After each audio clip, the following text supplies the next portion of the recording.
Boa noite, igreja, tudo bem? Vocês podem sentar.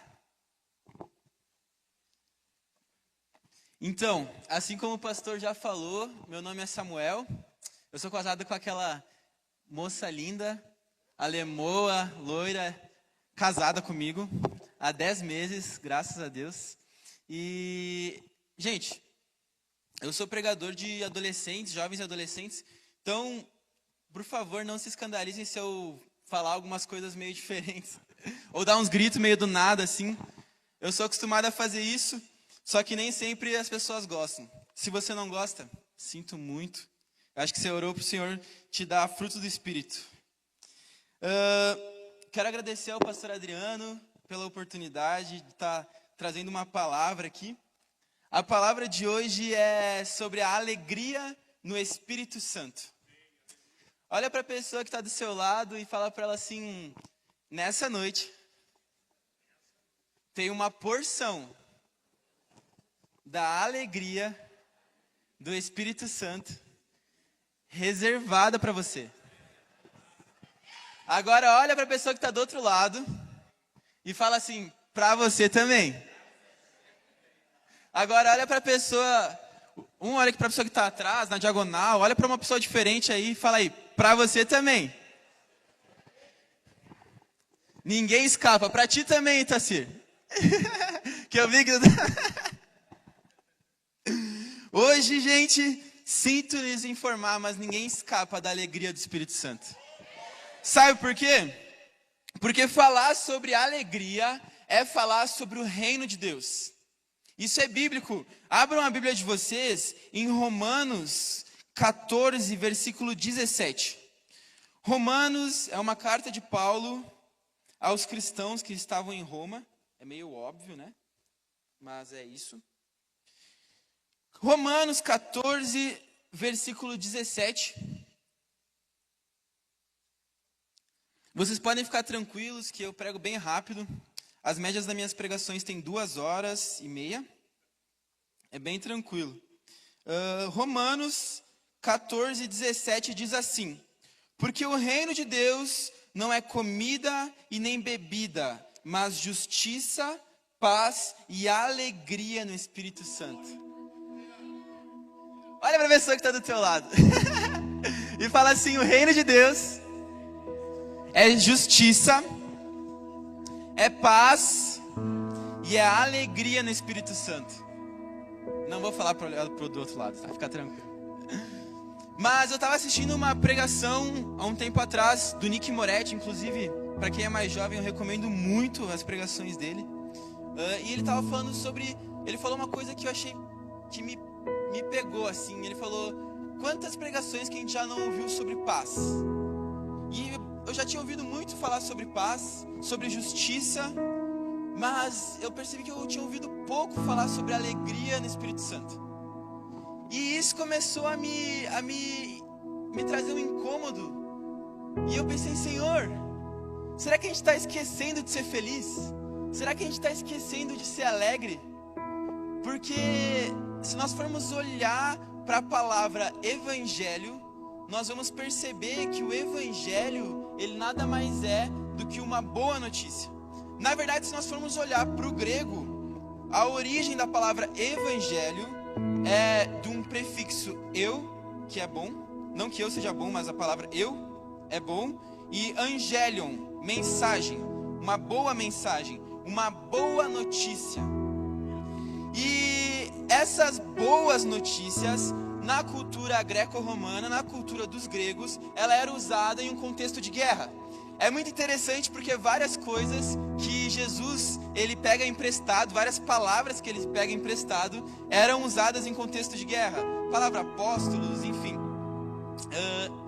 Essa palavra, ela era falada quando ecoava a notícia de uma vitória militar. Ou seja, quando os gregos ganhavam uma guerra, se iam pelas ruas e falavam: Evangelion! Evangelho, existe uma boa notícia. E eu não sei você, mas quando o meu time de futebol, ou quando a seleção ganha um jogo, a seleção brasileira ganha um jogo, eu fico muito feliz. Quando eu vou no estádio e o time ganha, eu fico muito feliz. Mas, para aquela época, para aquele contexto, ganhar uma guerra era muito mais significativo. Porque o ganhar uma guerra significava que tua vida ia prolongar um pouco mais. Era um ambiente tenso, gente, porque o mundo ele era uma constante guerra entre reinos, e daqui a pouco um reino podia invadir a sua casa e exterminar a sua família e queimar tudo que tu conhece.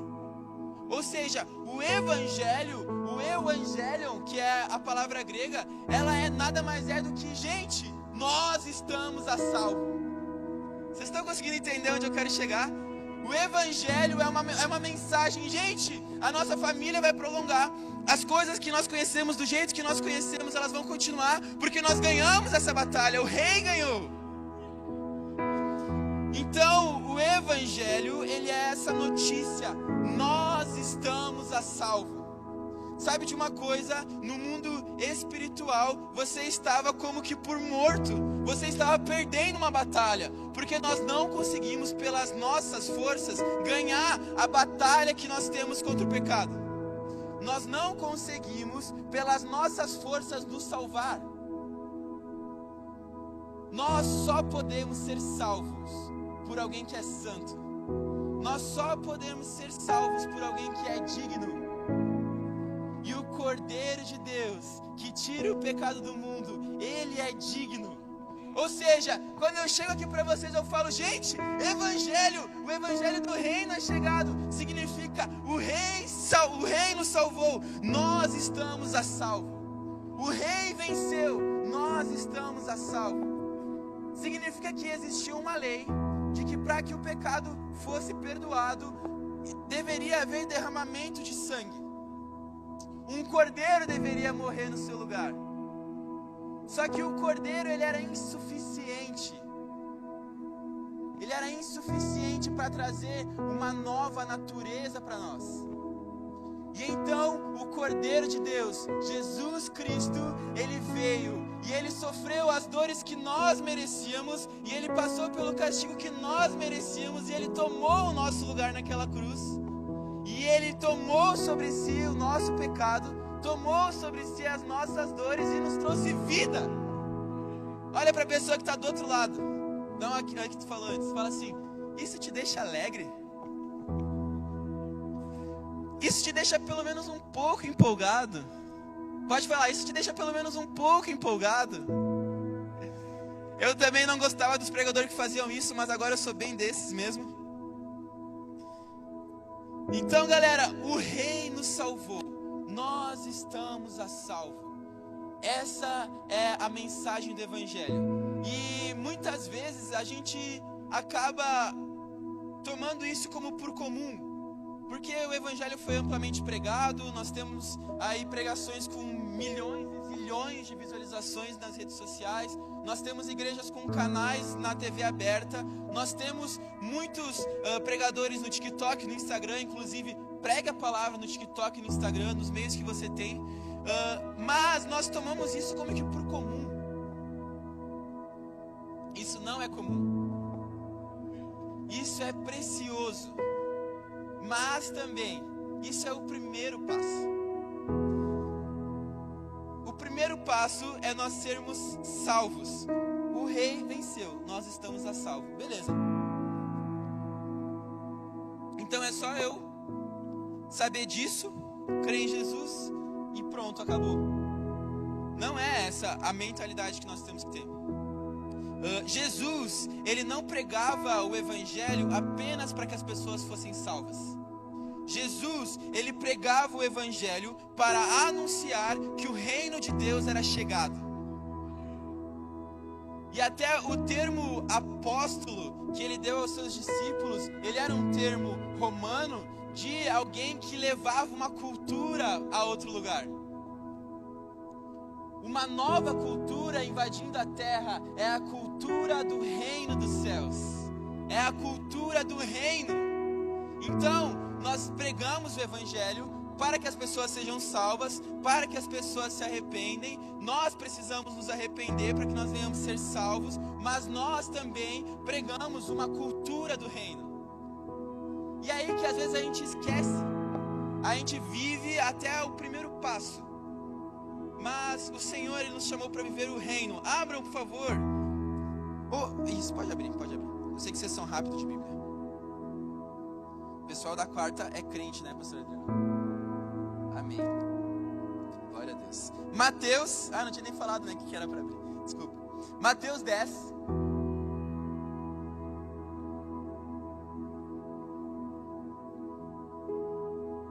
Versículo 7.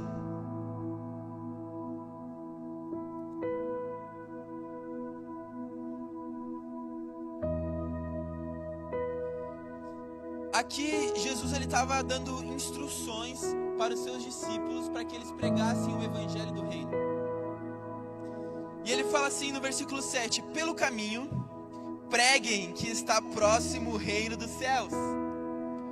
Curem os enfermos, ressuscitem os mortos, purifiquem os leprosos, expulsem demônios. Vocês receberam de graça, portanto, deem de graça. Pelo caminho, pregue que o reino dos céus está próximo. Sabe o que isso me diz? Samuel, lá no camelódromo onde tu trabalha, pregue que o reino dos céus está próximo. Sabe o que isso me diz? Samuel, lá na tua universidade, pregue que o reino dos céus está próximo. Porque de verdade, gente, se nós cremos que Jesus Cristo morreu e ressuscitou dos mortos, nós não conseguimos ficar parados com essa informação. Significa que existe salvação para um mundo que nós vemos que está perdido. E isso precisa nos mover a fazer algo. Esse é o reino. Preguem que o reino de Deus está próximo. Então, muitas vezes, nós nos contentamos apenas com ser salvo. Eu sou salvo. Existem linhas teológicas que creem que se perde a salvação, linhas teológicas que creem que não se perde a salvação. Então, eu vou ficar aqui nesse meio termo, nessa corda bamba. Eu sou salvo, Jesus já morreu na cruz, eu creio que Jesus está vivo, eu estou de boa. Tem até um filósofo antigo que ele fez uma matemática sobre a existência de Deus, que era uma matemática de soma zero.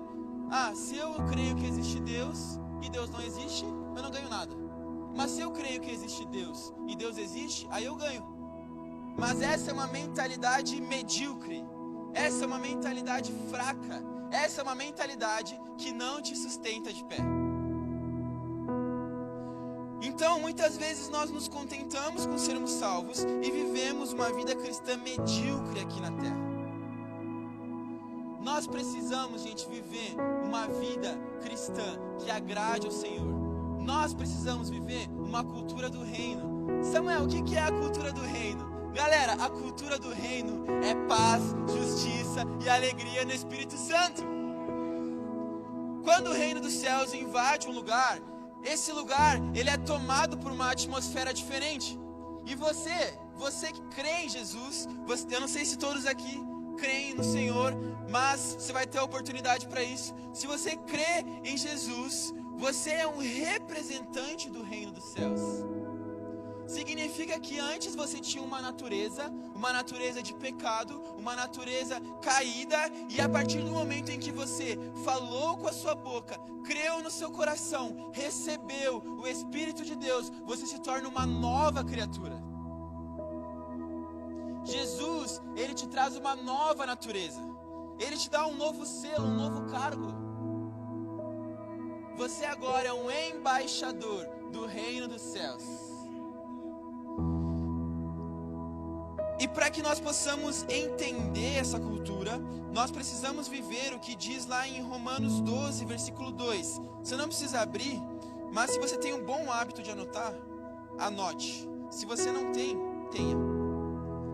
Romanos 12, versículo 2, diz assim: não vivam conforme os padrões desse mundo, mas deixem que Deus os transforme pela renovação da vossa mente, para que vocês possam experimentar qual é a boa, agradável e perfeita vontade de Deus.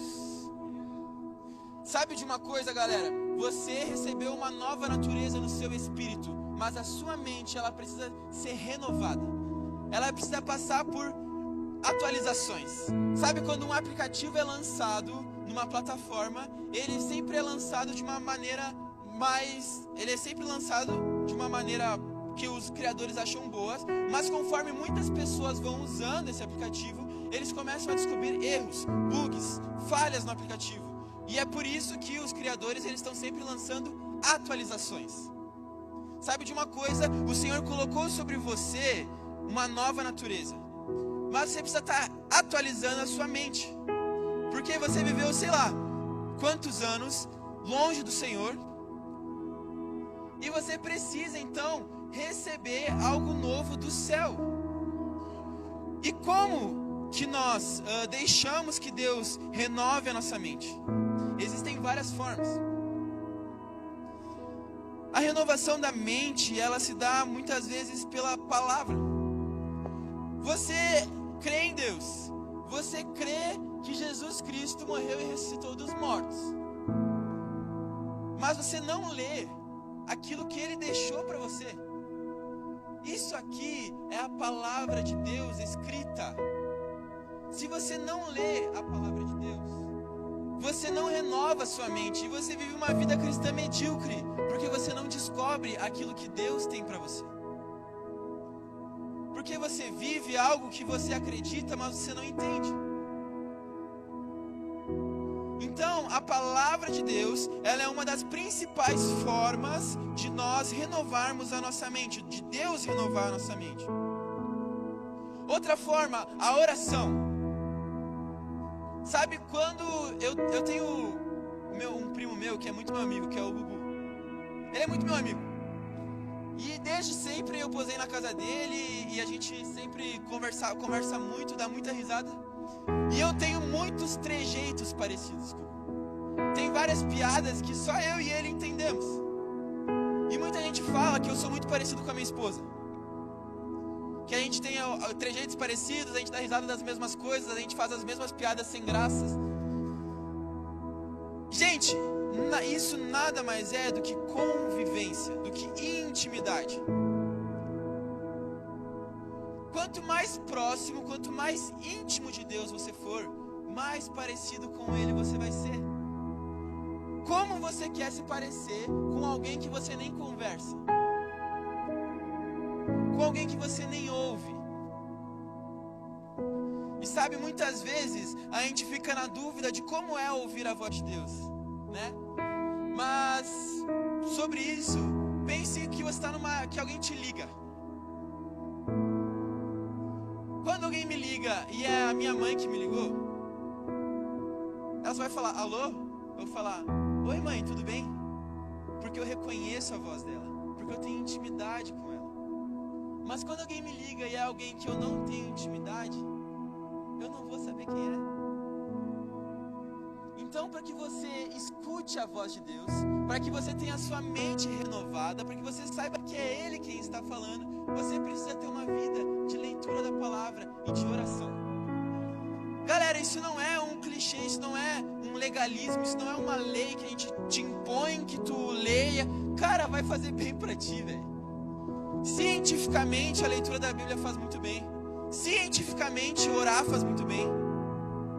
Mas espiritualmente, galera, gente, Deus nos chamou para viver uma vida extraordinária. A palavra de Deus diz em Salmos que Ele faz dos anjos como vento e dos seus ministros como labaredas de fogo.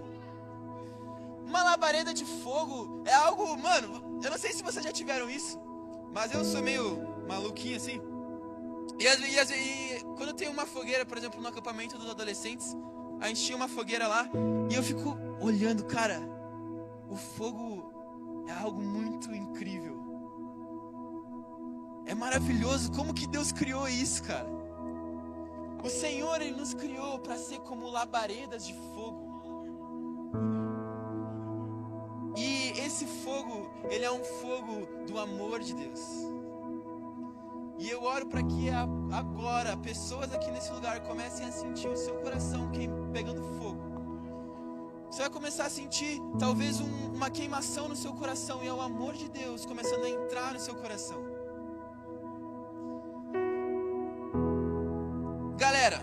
por que eu tô falando disso? Eu tava falando sobre a alegria do Senhor, já tô exortando e falando de palavra, de oração. Antes disso, mais uma forma de você renovar a sua mente é tendo vida de igreja. É sendo exortado. Sabe, uma forma de você renovar a sua mente é alguém chegar e falar pra você: amigão, tá ruim isso aí que tá fazendo. Uma forma de você renovar a sua mente é alguém chegar e falar assim: olha, eu acho que o que tu fez foi bem errado. Uma forma de você renovar a sua mente é você ser confrontado. E o que muitas vezes acontece, gente? Entendam que aqui não estou falando pra ninguém, inclusive eu estou falando pra mim mesmo. Mas o que muitas vezes acontece? Às vezes a gente não tem vida de oração, a gente não tem vida de leitura da palavra, e quando a gente recebe uma exortação, quando alguém vem nos corrigir, a gente sai da igreja. E a gente fala: pô, porque o pessoal da igreja é um hipócrita, porque eles só corrigem quem não é amiguinho deles. Então a gente começa a achar várias desculpas para uma vida cristã medíocre nossa. E entenda que eu falo isso em amor. Eu não falo isso pensando em ninguém, nem apontando o dedo para você. Mas é algo que a gente precisa ouvir. A falta de renovação da nossa mente é um dos maiores ladrões da alegria. Então, a gente está falando sobre a alegria no Espírito Santo. Sabe, às vezes a alegria do Espírito Santo dentro de você, ela pode ser roubada, porque você deixa. Nós estamos indo para a Terra Prometida com uma mentalidade de quem ainda está no Egito. Eu não sei se todos aqui conhecem a história da Terra Prometida. Talvez você tenha visto a novela da Record, que tem, acho, né? Sobre isso, deve ter. Sobre a Terra Prometida, o povo de Israel estava saindo do Egito. E eles passaram muitos e muitos anos num deserto que não demorava tanto tempo assim. Eu não sei ao certo quanto tempo demorava, mas não demorava tanto tempo assim para atravessar. Mas naquele lugar eles estavam sempre com uma postura de murmuração, de reclamação. Eles estavam numa postura de ingratidão. Eles estavam com uma mentalidade de escravos. Entenda, antes de conhecer Jesus, você era escravo do pecado. Antes de conhecer Jesus, você era escravo do medo. Mas agora, o perfeito amor que lança fora todo medo, ele invadiu o seu coração. Isso já é uma realidade aqui. Você precisa passar isso para sua mente. Você não é mais escravo do seu vício, você não é mais escravo da pornografia, você não é mais escravo do seu pecado, você não é mais escravo do seu medo, da sua insegurança. O Senhor te dá a liberdade. E é por isso que nós estamos alegres, amém? Então, gente, nós não podemos estar indo para a Terra Prometida, e entenda a Terra Prometida como a eternidade no Senhor, com essa mentalidade de Egito. Samuel, então isso significa que não vai mais ter tristeza? Não. Isso não significa que você não vai ficar triste. Inclusive eu fico triste algumas vezes durante a semana. Mas, biblicamente, a tristeza, ela tem hora marcada para ir embora. O choro dura uma noite, mas a alegria vem pela manhã. Amém? E eu declaro sobre você um amanhecer agora. Em nome de Jesus, talvez você entrou nesse lugar com o choro durante a noite, mas o Senhor, Ele traz um amanhecer sobre a sua vida. Amém? Isso significa também que você vai ser um bobão, felizão, alegre. Não, você não vai ser um pateta. Inclusive, a Nick, quando ela começou a trabalhar comigo, eu era líder dela nos adolescentes. E aí, ela começou a trabalhar com nós. E ela falou: nossa, mas tu é muito mais brabo no trabalho. E não, é que no trabalho eu tenho uma postura de seriedade, uma postura de quem está trabalhando. Então, só porque a alegria do Espírito Santo está em você, não significa que você vai ser um bobão. Não. Você vai ser alguém alegre. Você vai ser alguém que carrega a cultura do reino. A cultura do reino é uma cultura de excelência. Sabe o que é a cultura do reino, irmãos? Vocês viram a moça, eu esqueci seu nome, me perdoa. Mas ela, como? Nice. A Nice, ela pediu qual que era a temperatura da água que eu gostava.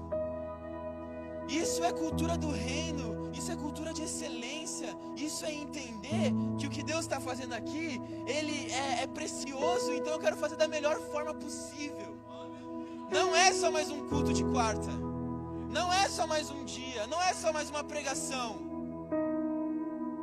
É o dia que o Senhor preparou para fazer algo na sua vida. E sabe de uma coisa, galera? Eu estava antes ali e eu tive uma impressão de que alguém entrou nesse lugar hoje pedindo por um sinal de Deus. Um sinal bem específico de que, será que isso é verdade mesmo? Sabe, alguém que está com dúvidas na sua fé. Talvez alguém novo na fé, com dúvidas na sua fé. E eu espero que isso realmente faça sentido para alguém. Mas esse é o sinal que você pediu para Deus. O Senhor, Ele é real. Jesus Cristo vive e reina. Então, galera, existe alegria no amanhecer. A tristeza, biblicamente falando, ela tem hora marcada para ir embora.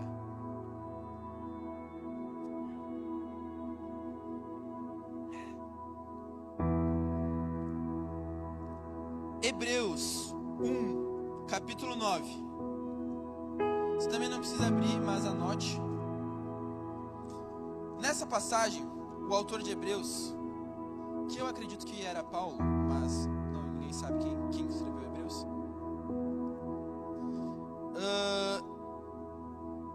Ele está fazendo uma defesa contra uma heresia que falava que Jesus ele era um anjo.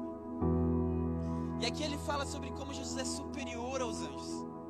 Mas só estou te introduzindo porque eu quero entrar nesse tópico aqui no capítulo 9. No versículo 9, perdão, capítulo 1, versículo 9. Vou ler desde o 8. Mas a respeito do Filho, que ele está falando de Jesus, diz: o teu trono, ó Deus, é para todo o sempre. Cetro de justiça é o cetro do seu reino. Justiça e paz. Amaste a justiça e odiaste a iniquidade. Por isso, Deus, o teu Deus, te ungiu com óleo de alegria, como a nenhum dos teus companheiros. Um outro ladrão da alegria é o pecado, a iniquidade. Percebam aqui, galera, que Jesus, ele não é aquele cara só paz e amor.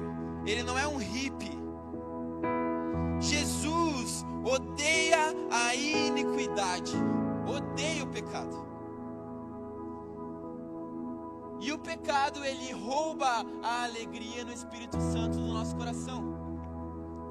E é por isso, quem sabe não foi para um tempo como esse, que o Senhor te trouxe até aqui nesse lugar, nessa noite, para que você venha se arrepender dos seus pecados, para que você venha abandonar os seus pecados e para que você venha experimentar a boa, perfeita e agradável vontade de Deus. O pecado, ele rouba a nossa alegria, mas a palavra diz aqui que Jesus, ele amou a justiça, ele odiou a iniquidade e por isso Deus ungiu ele com um óleo de alegria. Coloca a mão na sua cabeça e fala assim: Senhor, me unge com óleo de alegria. Sabe, eu fiz essa oração hoje mais cedo. Senhor, unge-me com óleo de alegria. E galera, é impressionante como às vezes a gente nem percebe, mas a alegria do Senhor em nós, ela contagia as outras pessoas. Eu tenho um colega de banca lá que ele fica na banca bem na frente. E ele não veio hoje, acho. Eu convidei, mas ele não veio. Ele chega pra mim direto e fala assim: mano, como é que tu consegue, cara? Parece que tu tá sempre feliz. Eu falo, meu, cara, por mim, eu não tenho capacidade nenhuma de estar feliz. mas a alegria do Espírito Santo dentro de mim. Gente, longe de Deus nós vemos uma vida sem propósito, longe do Senhor. O Senhor, Ele marca o nosso coração de tal forma que a gente não consegue evitar. Ore para que o Senhor te encha de tamanha alegria, ao ponto de que você comece a transbordar pelas ruas, pelo trabalho. Que as pessoas que entrarem na sua empresa sintam a alegria do Espírito Santo. Gente, não foi uma vez que eu vi pessoas entrarem na loja falar com a minha mãe lá, e ela sair assim: nossa, eu cheguei aqui muito triste. E o teu sorriso, eu vi várias vezes. E galera, não é porque ela escovou os dentes. Tô brincando, mas desculpa. É porque existe a alegria do Espírito Santo dentro dela. Eu quero chamar o louvor aqui pra cima, já, pra fingir que tá acabando.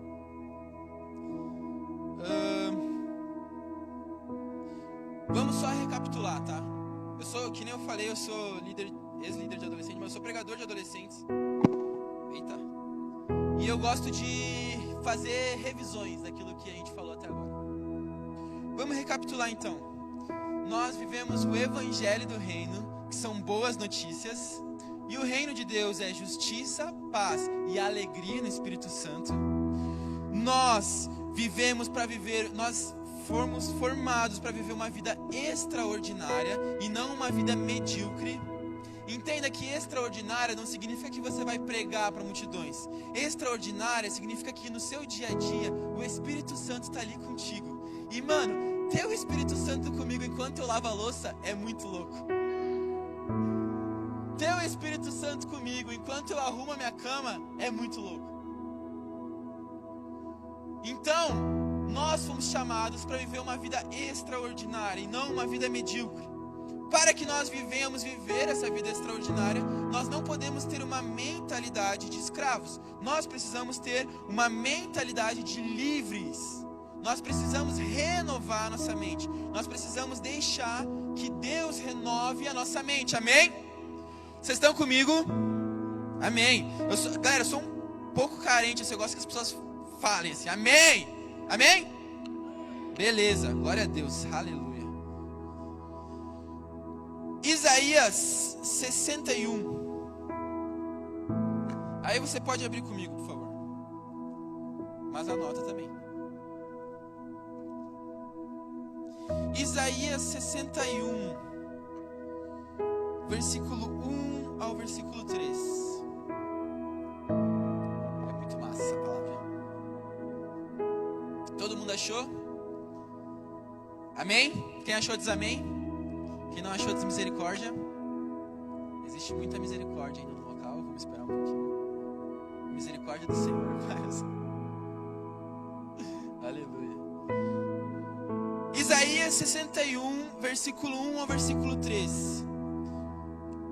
O Espírito do Senhor Deus está sobre mim, está em nós, porque me ungiu para pregar as boas novas aos pobres, enviou-nos para curar os quebrantados de coração, a proclamar libertação aos cativos, a pôr em liberdade os que estavam algemados, a apregoar o ano aceitável do Senhor e o dia da vingança do nosso Deus, consolar todos os que choram e pôr sobre os que choram, aqui na Igreja Batista, uma coroa em vez de cinza, óleo de alegria em vez de pranto, manto de louvor em vez de espírito angustiado. Eles serão chamados carvalho de justiça, plantados pelo Senhor para a sua glória.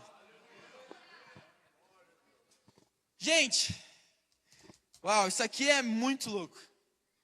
Quando eu li essa passagem, o Senhor, ele falou muito comigo sobre aqui a Igreja Batista. Porque aqui Isaías, o profeta Isaías, e eu peço que você já fique de pé. O profeta Isaías, ele está falando sobre uma alegria vindoura. E ele está falando sobre Sião. E eu creio que o Senhor está trazendo isso sobre a Igreja Batista Nacional, aqui em Caxias do Sul. Óleo de alegria, uma coroa ao invés de cinzas, riso onde havia um espírito angustiado. E aqui, quando ele fala que o Senhor ungiu para pregar boas novas aos pobres, ele não está falando de pobres financeiramente, ele está falando daqueles que são pobres de espírito. Sabe o que é pobre de espírito? É aquele que precisa de mais. Jesus, eu não me contento com o que eu vivi até aqui. Os pobres de espírito são aqueles que talvez ainda não receberam o Senhor. E em seu espírito ainda não receberam a vida. Então, repita comigo. Repita comigo se você concordar. Se você não concordar, você não repete. O Espírito do Senhor está em mim e me ungiu para pregar boas novas aos pobres. Enviou-me a curar os quebrantados de coração e a proclamar libertação aos cativos. Amém? E gente, com isso, eu quero te fazer um convite nessa noite. Eu não sei, eu posso fazer mais de um convite? Fazer alguns convites nessa noite.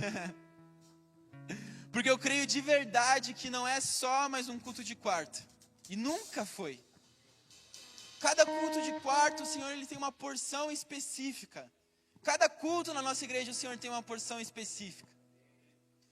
E não sei se você lembra, mas você disse para a pessoa que estava do seu lado, e ela disse para você, que existe uma porção de alegria reservada para você hoje.